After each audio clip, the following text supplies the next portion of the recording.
मैं हूं जितेंद्र सिंह चौहान और आप देख रहे हैं सागवाड़ा लाइव न्यूज़। इस वक्त हम डूंगरपुर ज़िले के साबला उपखंड अंतर्गत त्रिवेणी संगम बेणेश्वर धाम पर आए हुए हैं, जिसको वागड़ का प्रयागराज कहा जाता है। यहाँ पर प्रतिवर्ष एक बेणेश्वर मेला भी बढ़ता है, जो आदिवासियों की आस्था का केंद्र और सर्व समाज के लोग यहाँ पर मिलकर बेणेश्वर मेले का आनंद लेते हैं। सबसे बड़ी बात यहाँ पर मैं आपको बताना चाहूँगा कि यहाँ पर सबसे बड़ा एक विशाल शिवालय जो 941 वर्ष लगभग पुराना बताया जा रहा है। इसके साथ ही आप देख सकते हैं राधा कृष्ण मंदिर, हरि मंदिर यहाँ पर जिसको बोला जाता है, यहाँ सबसे बड़ा धार्मिक स्थल माना गया है। और जो शिवालय है उसका यहाँ पर जीर्णोद्धार किया जा रहा है, जो आपको तस्वीरों में दिखाया जा रहा है। यहाँ पर मंदिर जीर्णोद्धार समिति और शिवालय ट्रस्ट समिति के अध्यक्ष और उनके पदाधिकारी जो हैं वो मौजूद हैं। और ये मंदिर कितना पुराना है, इस मंदिर का जीर्णोद्धार जो हो रहा है उसमें किस तरह से ये कार्य चल रहा है और ये कब तक पूर्ण हो जाएगा, और इसके बारे में जो तमाम बातें हैं जो सनातनी लोग यहाँ पर आकर शिवालय में दर्शन करते हैं, तो इन सारी बातों को लेकर हम उनसे एक बार चर्चा करते हैं कि कब तक ये मंदिर बनकर पूर्ण हो जाएगा और यहाँ पर जो मंदिर है वो कितना पुराना है, उसकी क्या विशेषता है। तो एक बार चलिए हम उनसे एक मुलाकात करते हैं। जय महादेव, बोले बेणेश्वर महादेव की जय। सबसे पहले मैं सागवाड़ा लाइव न्यूज़ के जितेंद्र सिंह जी का आभार व्यक्त करता हूँ, बेणेश्वर शिवालय ट्रस्ट की ओर से, बेणेश्वर महादेव मंदिर जीर्णोद्धार समिति की ओर से, कि आपने इतने दूर से सागवाड़ा से आकर आज इस वागड़ प्रयाग बेणेश्वर धाम, जो हमारे इस वागड़ का, मेवाड़ का, राजस्थान का, मालवा का, गुजरात का एक तीर्थ है, जिस पर ब्रह्मा, विष्णु और महेश तीनों देवों का यहाँ पर विराजमान है। उसमें अति प्राचीन बेणेश्वर महादेव मंदिर, जिनको हम सब बेणके के नाम से जानते हैं, इस मंदिर का जीर्णोद्धार 941 वर्ष पूर्व तत्कालीन महारावल साहब ने अपने कर कमलों से किया था, जिसका शिलालेख यहाँ पर विद्यमान है। मैं आपके चैनल के माध्यम से समस्त लोगों से ये अपील करना चाहता हूँ, समस्त शिव भक्तों से, समस्त सनातनियों से, कि पूर्व में जो राजा थे, राजतंत्र था, तो उन्होंने अपना फ़र्ज़ निभाया। वर्तमान में लोकतंत्र है और लोकतंत्र के राजा प्रजा है, तो हम सभी का दायित्व है, आम प्रजा का दायित्व है, जो राजा के रूप में है, कि आप सभी इस मंदिर में अपना अंशदान यथा योग्य, यथा सामर्थ्य, जैसा ईश्वर ने आपको सामर्थ्य दिया है उसके अनुसार इस मंदिर में दान दें और इसके निर्माण में अपनी अहम भूमिका निभाएं। मैं यह बताना चाहूँगा कि ये जो मंदिर है वो 10वीं से 12वीं शताब्दी का मंदिर बन रहा है। उस समय जो शैली थी, नागड़ शैली, उसी में इस मंदिर का निर्माण हो रहा है। और इसके हमारे प्रमुख शिल्पकार हैं प्रमोद जी सोमपुरा, जिनके तत्वाधान में यह विशाल मंदिर, जिसकी साइज़ 165 बाय 72 और उसकी हाइट 81 फीट रहेगी, एक इस तीर्थ पर बहुत बड़ा मंदिर बनने जा रहा है, जो आमजन के लिए अत्यंत सुविधाजनक रहेगा। हम सभी भलीभांति जानते हैं कि इसका बेणेश्वर महादेव का जो गर्भगृह था वो इतना छोटा था कि इसमें 2 व्यक्ति बड़ी मुश्किल से बैठ सकते थे। अभी ट्रस्ट ने और जीर्णोद्धार समिति ने आप सभी के सहयोग से इसके गर्भगृह को इतना विशाल बनाया है, जिसमें कम से कम एक साथ में 5 से 6 जोड़े बैठ सकते हैं। तो इस तरह का ये मंदिर बन रहा है। मैं निश्चित रूप से ये कहना नहीं चूकूँगा कि आपके चैनल के माध्यम से जो भी ये लोग सुन रहे हैं, पूरे भारत के लोगों से मैं तो अपील कर रहा हूँ कि ये जो मंदिर है महादेव का, वो साक्षात है। और हम सभी ने सुन रखा है किंवदंती के अनुसार कि यहाँ पर एक गौ माता आती थी और जब शाम को उसके घर जाती थी तो वो जो ग्वाला था वो देखता था कि इसका दूध कोई निकाल लेता है। और जब उसने एक दिन पीछा किया तो उसने ये पाया कि गौ माता इसी जगह पर, जहाँ पर शिवलिंग स्थापित है, वहाँ पर आकर स्वतः ही दुग्ध धारा प्रवाहित कर रही थी और अभिषेक कर रही थी। और उसी का एक पैर शिवलिंग पर गिरा और वो शिवलिंग पर आज भी उसके खूर के निशान हैं। तो ऐतिहासिक मंदिर है। और हम सब इस पावन स्थान पर, जहाँ पर सोम, माही और जाखम का संगम है, जहाँ ब्रह्मा विष्णु महेश का संगम है, जहाँ मावजी महाराज ने अपनी लीला रची है, ऐसे परम धाम बेणेश्वर पर आप सभी सहयोग देवें, ऐसा मेरा अनुरोध। यह जो मंदिर है वो शानदार प्रसाद गर्भगृह एवं शिखर, गूढ़ मंडप, निज मंडप, नृत्य मंडप, श्रृंगार चौकी आदि शिल्प रत्नाकार दीपार्पण प्रासादी मंजरी शिल्प शास्त्र के अनुसार इस मंदिर का निर्माण हम सब मिलकर कर रहे हैं, जिसमें पुनः आप सभी से अनुरोध है कि आप सब अधिक से अधिक संख्या में इसमें सहयोग देवें। वैसे ट्रस्ट और समिति मिलकर बहुत जल्द गांव-गांव, घर-घर इस मंदिर के लिए आर्थिक सहयोग के लिए हम आप सभी के बीच में आएंगे।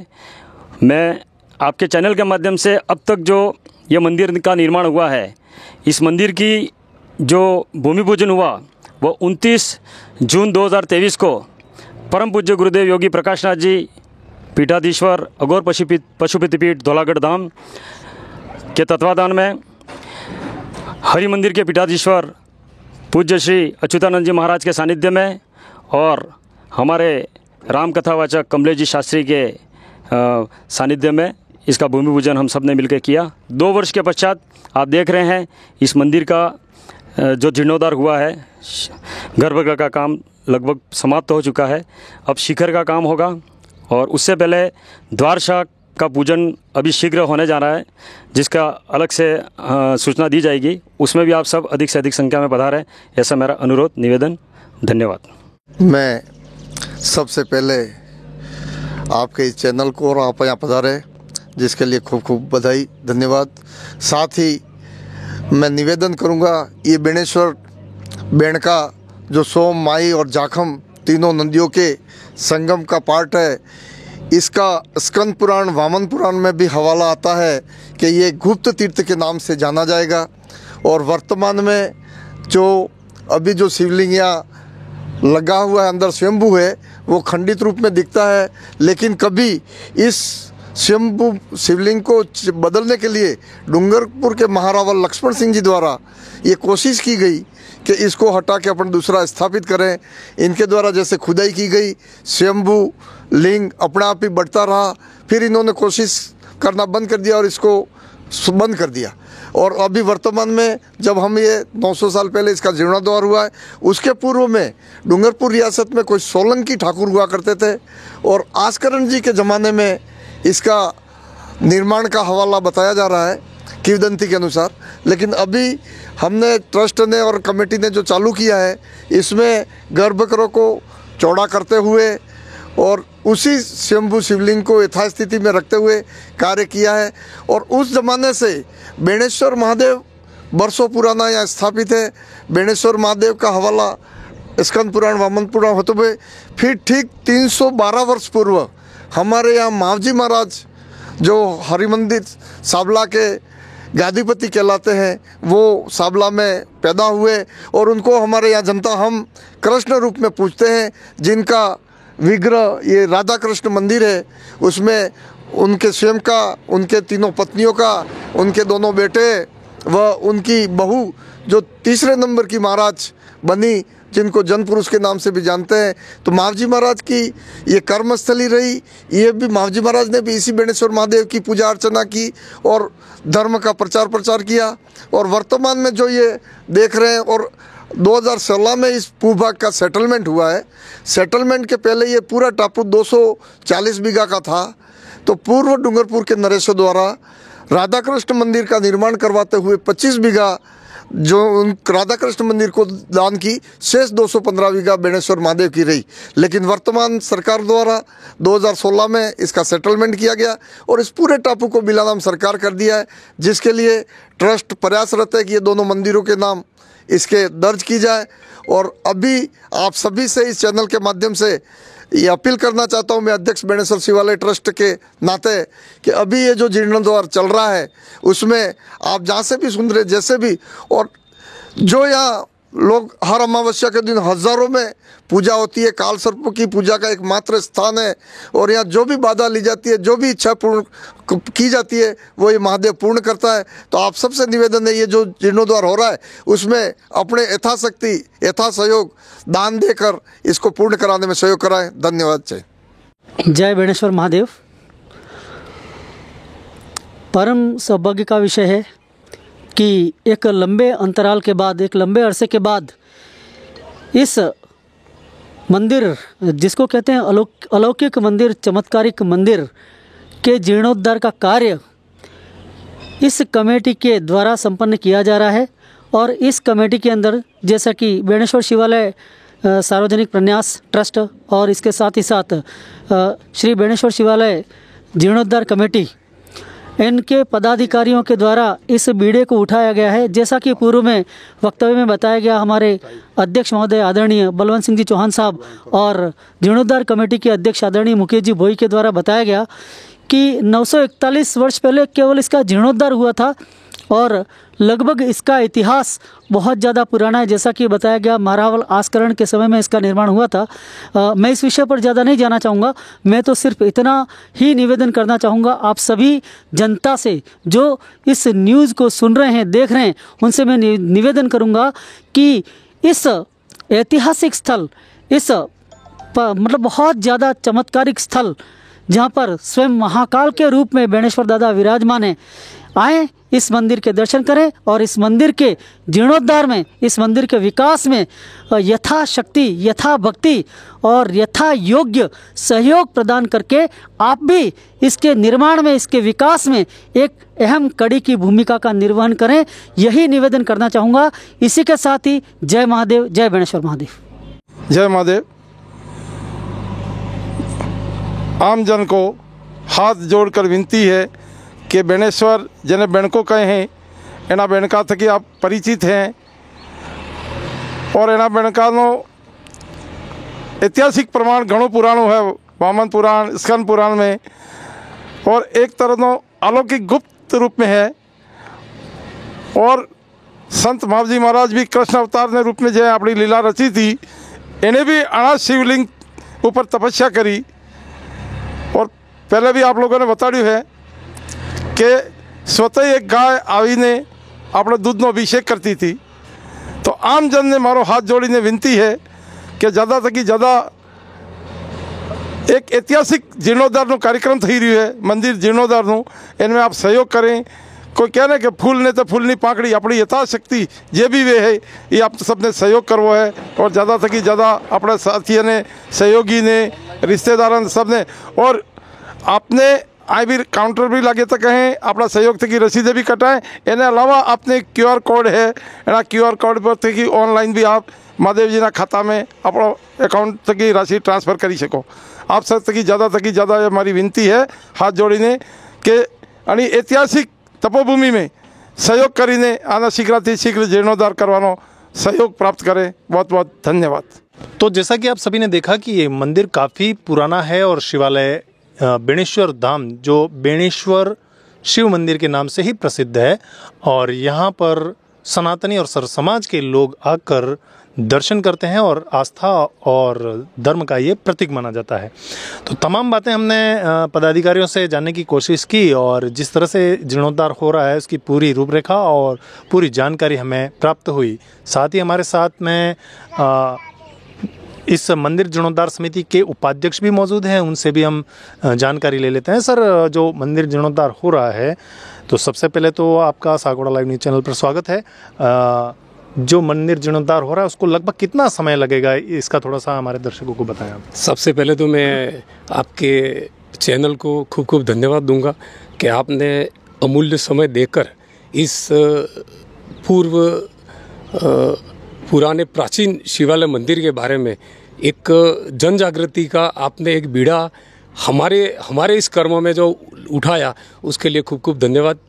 और आपके द्वारा आपने जैसे पूछा कि भाई ये कब तक का समय हो सकता है, तो अनुमानित हमारा ये ट्रस्ट का और निर्माण समिति का ये मानना है कि कम से कम ये प्रस्तावित जो मंदिर है उसको 2 वर्ष भीतर इस कार्य को पूरा कर दिया जाए। तो 2 वर्ष जैसा कि आप बता रहे हैं, कब से इसका कार्य चल रहा है जीर्णोद्धार का, उसका समय कितना हुआ? ये हमने विगत डेढ़ वर्ष से हमारा ये कार्य शुरू हुआ था, जिसमें मैं प्रथम शिला पूजन 6 जून 2023 में हमने इसको कार्य शुरू किया था। मतलब कुल मिला के 3 से 4 साल इसको पूर्ण जीर्णोद्धार होने में लगेंगे। इसके अलावा क्या क्या आयोजन रहेंगे? मंदिर जीर्णोद्धार हो रहा है, इसके बीच में कोई आयोजन रहेंगे?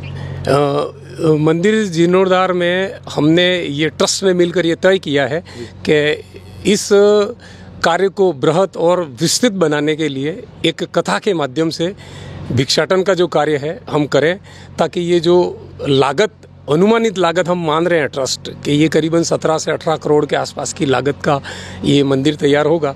तो इतनी बड़ी धनराशि को एकत्रित करने के लिए एक कथा का हमारे लिए सुगम माध्यम है। तो ट्रस्ट ये तय करेगा कि किस समय में, या तो आने वाले 2026-27 वर्ष, ये जो 2 वर्ष हैं, उस वर्ष में बड़ी कथा का आयोजन करके इस मंदिर को दिव्य और भव्य बनाया जाए। शिव कथा का आप सोच रहे हैं, तो शिव कथा किसके माध्यम से होगी, उसका भी थोड़ा सा वाला? अब आज तो ये नहीं कह सकते कि इन्हीं का ही करेंगे यूँ, पर ये लगभग हमारे ट्रस्ट के दिमाग में ये है कि प्रदीप जी मिश्रा जो शिव कथा वाचक हैं सीहोर वाले, उनके तत्वाधान में ये कथा का आयोजन होगा और करेंगे, ऐसा ट्रस्ट और हम सबकी ऐसी भावना है। चलिए, तो बहुत बहुत धन्यवाद। तो जैसा कि आपने सुना, यहाँ पर इस बीच में शिव कथा का भी आयोजन होगा और मंदिर जीर्णोद्धार कार्य प्रगति पर है। आपको स्क्रीन पर एक बार कोड भी दिया जा रहा है। अगर आप इस पुनीत कार्य में अपना अमूल्य सहयोग प्रदान करने की इच्छा जाहिर करते हैं तो स्क्रीन पर जो QR कोड है उसमें आप बूंद बूंद से गड़ा भरता है, आप अपना दान राशि यहाँ पर भी सेंड कर सकते हैं। सीधा मंदिर जीर्णोद्धार समिति के खाते में जाएगा और आपका ये दान किया हुआ इस मंदिर को निर्माण में सहयोग प्राप्त होगा। सागवाड़ा लाइव न्यूज़ चैनल से आप सभी को बहुत बहुत धन्यवाद, बहुत बहुत आभार। धन्यवाद। सागवाड़ा लाइव न्यूज़, जी हाँ, लेटेस्ट खबर पाने के लिए चैनल को सब्सक्राइब कीजिए, वीडियो को लाइक कीजिए और शेयर कीजिए। धन्यवाद।